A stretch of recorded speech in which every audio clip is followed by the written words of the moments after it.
नमस्कार दोस्तों, मैं हूं अजीत कुमार। आप देख रहे हैं ड्रीम टेक एजुकेशन। आज के वीडियो में क्या पढ़ेंगे? आज हम लोग बात करेंगे नेशनलिज्म इन इंडिया की।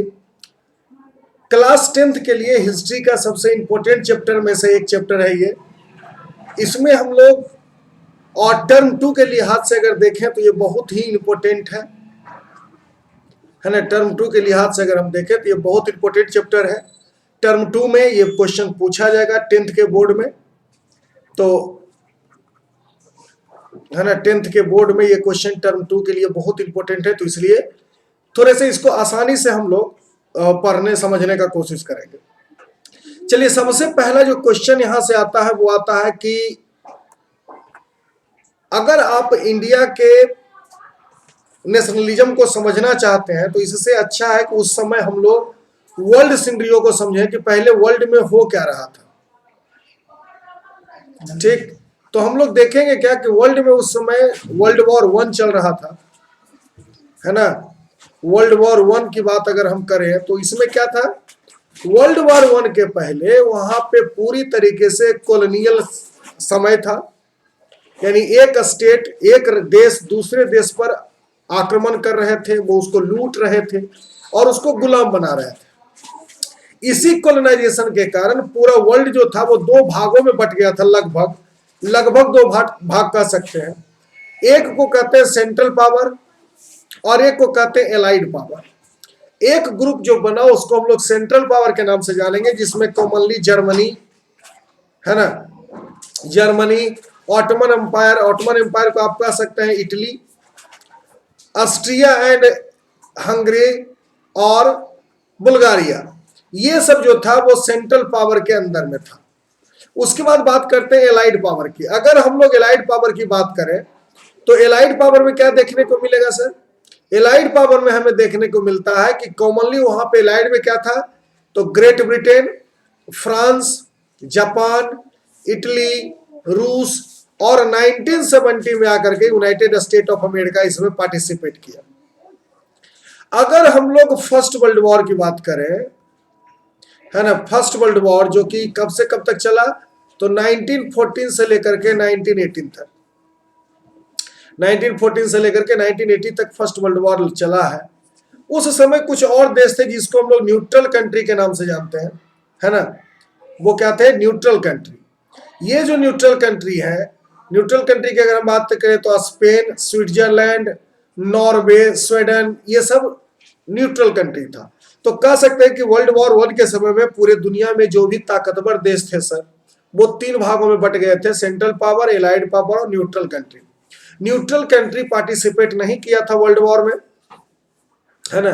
न्यूट्रल कंट्री वर्ल्ड वॉर में पार्टिसिपेट नहीं किया है। ठीक, तो ये पार्टिसिपेट नहीं किया, और जो जो पार्टिसिपेट किए उनको मुख्यतः रूप से हम लोग सेंट्रल पावर और एलाइड पावर में बांटते हैं। अब देखो हुआ क्या कि इस वर्ल्ड वॉर में सेंट्रल पावर की बात अगर हम करते हैं तो सेंट्रल पावर और एलाइड पावर दोनों मिलके बहुत ज्यादा लड़ाई लड़ा, और इसको हम लोग सबसे मॉडर्न वॉर कह सकते हैं, है ना। मॉडर्न वॉर कह सकते हैं। क्यों? तो ये पहला ऐसा वॉर था सर जिसमें मशीन गन्स, टैंक, तोप, है ना, न्यूक्लियर वेपन्स, ये सब का इस्तेमाल धड़ल्ले से हुआ। यानी कह सकते हो कि पूरे दुनिया में ये जो दोनों ग्रुप था आपस में कुत्ता के जैसा लड़ा है। ठीक, अब यही वर्ल्ड वॉर जब हुआ तो दुनिया में एनसीईआरटी के लैंग्वेज में अगर हम कहें तो कहा जाता है the war has created a new economical and political situation all around world. एक नए तरीके का, चाहे वो आप पॉलिटिकल सिचुएशन कहिए या इकोनॉमिकल सिचुएशन कहिए, पूरे दुनिया में एक अलग तरीके का पॉलिटिकल सिचुएशन बना। सबसे पहले हम लोग बात करेंगे किसका? ये जो नेशनलिज्म शब्द है ये क्या है? देखिए, नेशनलिज्म की अगर हम बात करते हैं तो नेशनलिज्म क्या कहता है कि nationalism is an ideology that emphasize loyalty, devotion और एलिगेंसेस, है ना, और एलिगेंसेस टू अ नेशन, है ना। तो क्या है कि नेशनलिज्म, सबसे पहला क्वेश्चन यही आ सकता है कि what do you mean by nationalism? क्या कहेंगे nationalism is an ideology that emphasize loyalty, devotion or allegiance to a nation or nation state and hold that such obligation outward other individuals or group interest, है ना। तो इसको मतलब nationalism एक तरीके का आइडियोलॉजी, एक आइडियोलॉजी है सर, जो लोगों में बढ़ाता है क्या, देश के प्रति लॉयलिटी, डिवोशन, है ना, एग्लिगेंसेस, ये नेशन स्टेट के प्रति क्रिएट होता है। लेकिन वहीं दूसरी तरफ एक व्यक्ति हुए जिनका नाम है अल्बर्ट आइंस्टीन, आप लोग इनका नाम भी जानते होंगे और इनको पहचानते भी होंगे। अल्बर्ट आइंस्टीन का जो सबसे फेमस फार्मूला है वो है E = mc स्क्वायर, जिसको कहते हैं थ्योरी ऑफ रिलेटिविटी। यही फॉर्मूला के कारण, यानी E = mc स्क्वायर के कारण ही अल्बर्ट आइंस्टाइन को बहुत ज्यादा विख्यात मिला। इन्होंने क्या कहा कि नेशनलिज्म जो है sir is nothing more than an idealistic rationalization for militarism and aggression. इन्होंने बोला कि नेशनलिज्म का मतलब होता है कि जब आप एग्रेशन में आ जाए और मिलिट्रिज्म को प्रमोट करने लगे, यही कहलाता है नेशनलिज्म। ठीक, तो इस तरीके से हम लोग समझते हैं कि नेशनलिज्म का मतलब है कि जब आप कंट्री के प्रति लॉयल हो जाए, डिवोटेड हो जाए, तो इसी को हम लोग नेशनलिज्म या इसी को हिंदी में कहते हैं राष्ट्रवाद, है ना। इसको क्या कहते हैं, राष्ट्रवाद। जब आप देश के बारे में सोचना स्टार्ट करते हैं तब। इसके बाद हमने को पढ़ना है implication of first world war. देखो, फर्स्ट वर्ल्ड वॉर का दो इम्प्लीकेशन मेनली रूप से हुआ। पूरे दुनिया में सबसे पहला तो पॉलिटिकल सिचुएशन क्रिएट हुआ, है ना, पॉलिटिकल सिचुएशन क्रिएट हुआ, और दूसरा इकोनॉमिकल सिचुएशन हुआ। ठीक, इकोनॉमिकल सिचुएशन हुआ। तो पहला पॉलिटिकल सिचुएशन को समझेंगे और दूसरा इकोनॉमिकल सिचुएशन को समझेंगे। उस समय का पॉलिटिकल सिचुएशन क्या था और उस समय का इकोनॉमिकल सिचुएशन क्या है, ये देखो लड़की यही सोच रही है ना, कि इम्प्लीकेशन है क्या। तो सबसे पहले बात करेंगे इकोनॉमिकल सिचुएशन की। देखिए, इकोनॉमिकल सिचुएशन क्या है सर, कि सबसे पहले तो हम लोग ये समझेंगे कि इकोनॉमिकल सिचुएशन होता क्या है और अभी अभी हो क्या रहा है। आप जिस समय इस स्टोरी को पढ़ रहे हैं या ये वीडियो देख रहे हैं, तो आप ये सोच के चले कि अभी अभी पूरा दुनिया वर्ल्ड वॉर लड़ा है ना, और वर्ल्ड वॉर में एकदम एक्टिवली पार्टिसिपेट किया, तो कैसी इकोनॉमिकल कंडीशन होगी। तो सबसे ज्यादा प्रत्येक देश की जो कंडीशन थी वो कैसी थी, तो मिजरेबल थी, है ना, सबका दयनीय स्थिति था। दूसरा, कुछ देश क्या किए थे कि लड़ाई लड़ने के लिए यूएसए से, है ना, यूएसए से कर्ज लिए थे, जिसको नाम दिया गया वॉर लोन। क्या दिया गया नाम, वॉर लोन।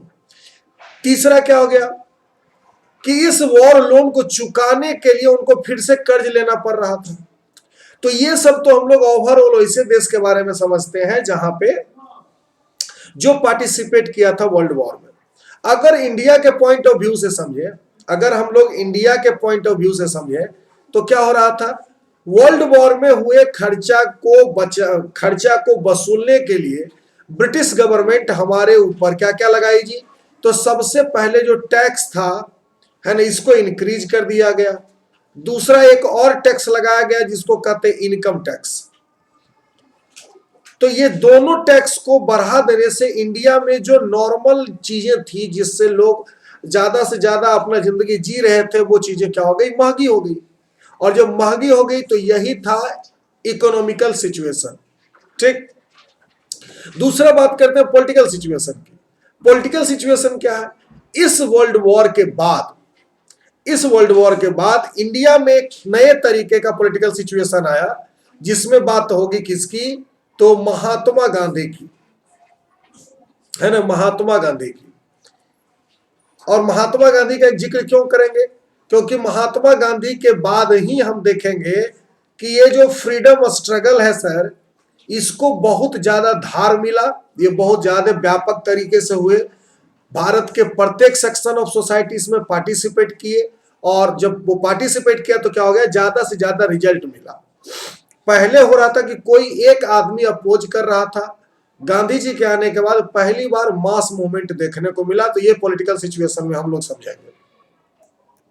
इसके बाद सबसे पहले आता है कि महात्मा गांधी।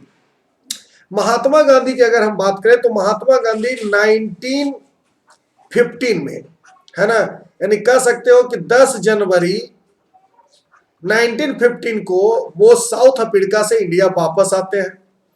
और आते के साथ क्या क्या काम करते हैं, तो वो उन्होंने कुछ मूवमेंट किया है जिसको कि हम लोग यहाँ पे समझेंगे। सबसे पहले 1916 में और 17 में वो चंपारण मूवमेंट करते हैं, 17-18 में खेरा करते हैं, उसके बाद 17-18 के बाद हो जाता है 17-19 में, 17-18-19 में वो क्या करते हैं, अहमदाबाद मूवमेंट करते हैं। फिर 19 में आ जाता है खिलाफत मूवमेंट, 20 में नन कोऑपरेशन मूवमेंट, 30 में सिविल डिसोबीडियंस मूवमेंट, और अंतिम में 1942 में किए थे क्विट इंडिया मूवमेंट। तो आपको पता होना चाहिए कि गांधी जी के द्वारा भारत में किया गया जो आंदोलन है सर, वो यही 6 है मुख्य रूप से, है ना। सबसे पहले का हमको नाम देते हैं चंपारण मूवमेंट, है ना, दूसरा कहते हैं खेरा मूवमेंट को, तीसरा हम लोग खिलाफत मूवमेंट कहते हैं, चौथा को नन कोऑपरेशन मूवमेंट कहते हैं, चौथा ये हो जाएगा, ये पांचवा होगा, ये छठा होगा। तो चौथा नन कोऑपरेशन हो गया, पांचवा जो है सिविल डिसोबीडियंस मूवमेंट, और छठा क्या है, quit India movement. Mahatma Gandhi के बारे में अगर समझे तो 2 अक्टूबर, है ना, 2 अक्टूबर 1869 को गांधी जी पैदा हुए थे, जिसको हम लोग आज के समय में गांधी जयंती के नाम से जानते हैं। और 30 जनवरी 1948 को नाथूराम गोडसे के द्वारा उनको गोली मार दी गई और वो मर गए। इसको हम लोग शहादत दिवस या शहीद दिवस के रूप में मनाते हैं। गांधी को फादर ऑफ नेशन भी कहा जाता है। इंडियन फ्रीडम स्ट्रगल में इनका बहुत बड़ा कंट्रीब्यूशन है। हालांकि आज के समय में कुछ लोग ऐसे हैं जो इस बात को जस्टिफाई करने पे लगे रहते हैं कि महात्मा गांधी जो थे वो, उनका बहुत बड़ा कंट्रीब्यूशन नहीं है। लेकिन जो हमारा एनसीईआरटी है और ये जो रियलिटी है वो यही है कि फादर ऑफ नेशन ऐसे उनको नहीं कहा जाता। उन्होंने सबसे ज्यादा इंडियन फ्रीडम मूवमेंट को लीड किया और ज्यादा अच्छे तरीके से उसको रन किया। अब हम बात करते हैं 1919 की। देखो हुआ क्या कि गांधी जी जब आए तो चंपारण मूवमेंट किए, खेरा मूवमेंट किए, अहमदाबाद मूवमेंट किए, खिलाफत मूवमेंट हुआ। ये सबसे गांधी जी की पॉपुलैरिटी बढ़ रही थी। और इस बढ़ने के कारण क्या हो रहा था कि जो गांधी जी थे वो लोगों के द्वारा जाने पहचाने जा रहे थे और लोग उनको सुन रहे थे। मतलब ऐसे कह सकते हैं कि वो एक एक्टिव लीडर के तौर पर अपना जगह बना चुके थे समाज में। और उस समय की जो ब्रिटिश गवर्नमेंट थी वो चाहती नहीं थी कि ये लोग एक जगह जमा हो, है ना, क्योंकि उनको हमेशा डर रहता था कि ये लोग आपस में जब मिलेंगे तो क्या करेंगे, हमारे अगेंस्ट में ऑब्लिगेशंस लगाएंगे और हमें भारत को छोड़ने पर मजबूर करेंगे। ठीक, अब देखो इसको समझते हैं कि तो रॉलेट एक्ट क्या है। रॉलेट एक्ट उस समय का जो सरकार था वो लेके आया था। इसको हम लोग रॉलेट एक्ट को the anarchical act and revolutionary crime act of 1919 कहते हैं, जिसको कॉमनली हम लोग रॉलेट एक्ट के नाम से जानते हैं। लेजिस्लेटिव काउंसिल इसको पास किया कब, 8 मार्च 1999 को, है ना। अब देखो काउज क्या दिया गया। काउज ये दिया गया सर कि कोई भी एक्ट बनाने के पीछे सरकार का क्या कुछ ना कुछ उद्देश्य होता है। तो उस उद्देश्य में जो सबसे पहला काउज दिया गया था वो था डिससेटिस्फैक्शन आफ्टर वर्ल्ड वॉर 1, है ना। तो वर्ल्ड वॉर 1 से जो डिससेटिस्फाइड था ब्रिटिश का लोग, इसके लिए बनाया क्या, रॉलेट एक्ट। ठीक, दूसरा काउज क्या दिया गया कि British government was concern they not be able to control population. अब तुम समझ सकते हो कि पॉपुलेशन को कंट्रोल नहीं किया, इसलिए रॉलेट एक्ट ले आया। तो ये काउजेस थे। एक्शन क्या था सर? एक्शन था कि उस समय की जो पुलिस थी, उस समय की जो पुलिस थी या जो सरकार थी, उसको ये अनकंट्रोल पावर देता था, है ना, gave large amount of power to the government. और उसके बाद क्या है, place severe restriction on the freedom of the press.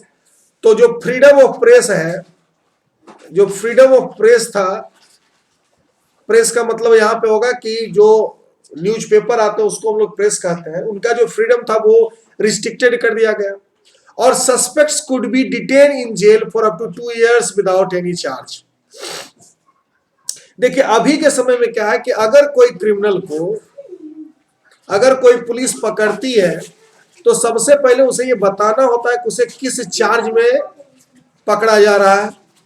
पकड़ने के 24 घंटे के अंदर उसको मजिस्ट्रेट के सामने पेश करना होता है, ठीक, 24 घंटे के अंदर मजिस्ट्रेट के सामने पेश करना होता है। इस समय जब रॉलेट एक्ट आया तो क्या हुआ कि बिना किसी चार्ज का, बिना किसी ट्रायल का 2 साल तक, है ना, उसको डिटेन किया जा सकता है, जेल में रखा जा सकता है 2 सालों तक।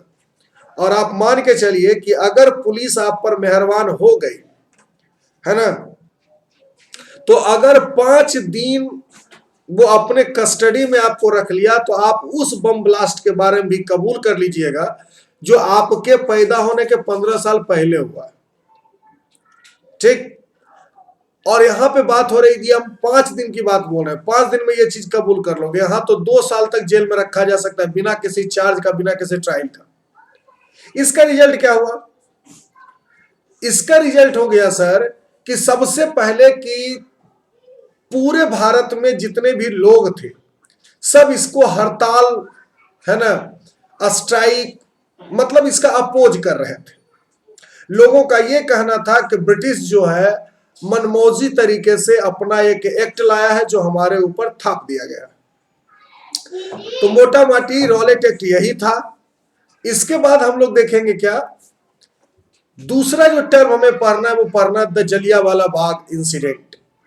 बहुत ही इंपॉर्टेंट टॉपिक है ये, है ना, जलियांवाला बाग इंसिडेंट। अब देखो ये जो जलियांवाला बाग इंसिडेंट है इस क्या है, तो सबसे पहले हम ये समझने का कोशिश करेंगे कि ये जो जलियांवाला बाग इंसिडेंट है ये क्या है। सबसे पहले क्या है कि 13 अप्रैल 1919, डेट याद रखिएगा, 13 अप्रैल 1919। उस दिन पंजाब में बैसाखी का दिन था। अगर हम फेस्टिवल की बात करते हैं तो हमारे पास फेस्टिवल 3 तरीके के होते हैं। एक तो होता है सीजनल फेस्टिवल, दूसरा होता है नेशनल फेस्टिवल, और तीसरा होता है वो को होता है क्रॉप फेस्टिवल। भारत में जब भी कोई क्रॉप तैयार होती है तो उसके लिए भी हम लोग रखे हैं कि भाई हम लोग क्या करेंगे, फेस्टिवल मनाएंगे। तो बैसाखी जो है सर वो पंजाबियों का क्रॉप फेस्टिवल है, ठीक। ये सब क्या कर रहे थे कि जलियांवाला बाग के अंदर सेलिब्रेट कर रहे थे बैसाखी को। उसमें कुछ फ्रीडम फाइटर ऐसे थे, देखो होता क्या है कि पहले के समय में ना तो लाउड स्पीकर था, ना टीवी था, ना ये आपका यूट्यूब था। तो उस समय अगर किसी को कुछ बताना होता था तो उसके लिए पंपलेट बनवाए जाते थे और इसको लोगों में बांटा जाता था। और ये पंपलेट पढ़ के लोगों को समझ में आता था कि क्या हो रहा है आसपास, ठीक। तो उसी पंपलेट और भीड़ वाले इलाका कई लोग यूज करते थे क्योंकि वहां पे जाके लोगों को बताएंगे। तो उसी तरीके से कुछ फ्रीडम फाइटर ऐसे थे जो वहां पे थे।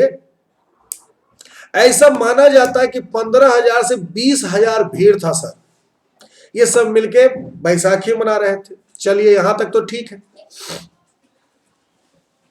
उसके बाद क्या है कि जनरल डायर नाम का उस समय एक व्यक्ति था जिसका नाम है एडवर्ड हैरी डायर, है ना, और पूरा नाम इसका है brigadier general Reginald Edward Harry Dyer.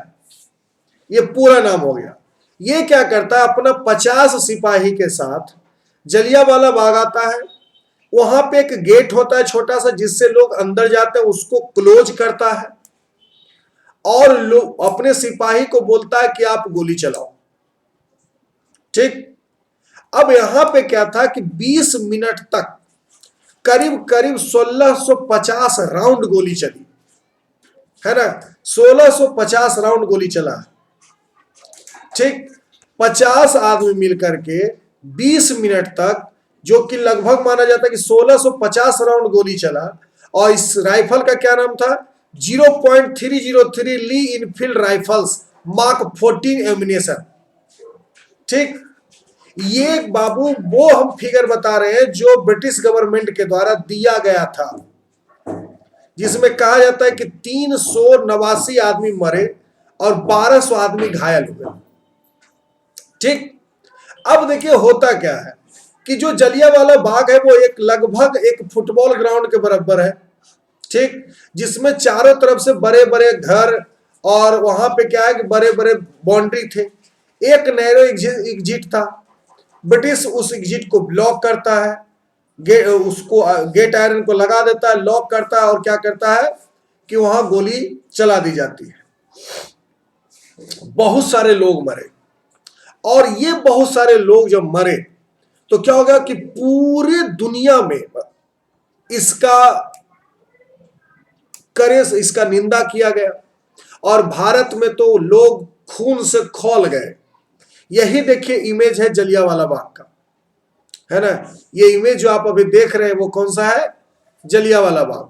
देखिए यही है जलियांवाला बाग, सामने फ्रंट से आपको ऐसा ही दिखेगा। आज भी जब जलियांवाला बाग आप जाइए, और हम तो कहेंगे जरूर जाइए, तो जलियांवाला जब बाग जाओगे तो वहां दीवार पे बुलेट का दाग आज भी है ना। तो ये था जलियांवाला बाग इंसिडेंट। इसके बाद हम लोग समझेंगे कि इससे तो एकदम 2 नंबर का क्वेश्चन पूछेगा ही पूछेगा, है ना। 2 मार्क्स का क्वेश्चन पूछेगा ही पूछेगा। और ये क्या है, इंपोर्टेंट कांग्रेस सेशन कहां कहां हुआ। 1929 में लाहौर कांग्रेस हुआ, 1985 में बम्बई, 1925 में कानपुर, और 1920 में कलकत्ता, 1920 में कलकत्ता, फिर 1920 में नागपुर, है ना। 1924 में बेलागाम, और 1927 में मद्रास, जिसको कि आज के समय में हम लोग चेन्नई के नाम से जानते हैं, है ना, चेन्नई के नाम से जानते हैं। तो ये मेरा इंपोर्टेंट कांग्रेस सेशन है, इसको आप जरूर स्क्रीनशॉट ले लीजिए। लाहौर हुआ 1929 में, कानपुर हुआ 1925 में, नागपुर हुआ 1920 में, और कलकत्ता भी हुआ 1920 में। 1927 में मद्रास सेशन हुआ, है ना। बेलागान हुआ 1924 में, और बम्बई हुआ 1885 में। ठीक, तो ये कांग्रेस सेशन। और लाहौर जो हो गया वो 1929 में। लाहौर तो हालांकि आज के समय में पाकिस्तान में है। तो आप इसको समझ लीजिए, इससे क्वेश्चंस पूछे जाते हैं। तो चलिए आज के वीडियो में इतना ही। अगले वीडियो में जब मैं आऊंगा तो आपको बताऊंगा कि नॉन कोऑपरेशन मूवमेंट कैसे हुआ, और किस तरीके से अलग अलग लोग उसमें पार्टिसिपेट किए हैं अलग अलग तरीके से, और भारत के किस किस क्षेत्र में हुआ, और क्या कारण था कि उसको वापस लिया गया। तो इस वीडियो में यहीं तक। मैं हूं अजीत कुमार, साइन ऑफ।